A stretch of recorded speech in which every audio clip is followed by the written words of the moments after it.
এক বনের গভীরে থাকত এক রাক্ষসী, যার নাম ছিল রাকা। রাকা ভয়ানক হলেও তার মনটা ছিল খুব নরম। সে একা থাকতে পছন্দ করত, কারণ গ্রামে সবাই তাকে ভয় পেত। তার একমাত্র সঙ্গী ছিল তার পোষা টিয়া পাখি চুই। একদিন রাকা বনের পাশে বসে তার প্রিয় ফল খাচ্ছিল।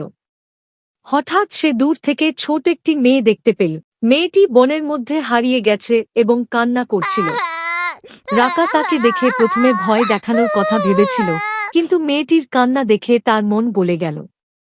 রাকা ধীরে ধীরে মেয়েটির কাছে গিয়ে বলল, তোমার নাম কি? তুমি এখানে কি করছো?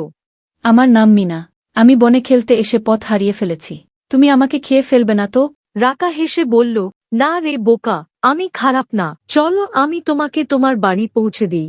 মিনা প্রথমে ভয় পেলেও রাকার মিষ্টি কথা শুনে সাহস পেল। রাকা মিনাকে কাঁধে বসিয়ে তার বিশাল গুহায় নিয়ে এলো। গুহার ভেতরটা ছিল দারুণ। দেয়ালে নানা রঙের ছবি আঁকা, ফলের ঝুড়ি আর টিয়া পাখি চুইয়ের ডাকে গুহা গমগম করছিল।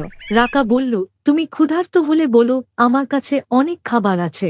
মিনা হাসি মুখে ফল খেতে শুরু করল। কিছুক্ষণ পর রাকা তাকে বলল, চলো তোমাকে তোমার গ্রামে পৌঁছে দিই। গ্রামে পৌঁছানোর পর সবাই রাকাকে দেখে ভয় পেয়ে দৌড়ে পালাতে লাগল।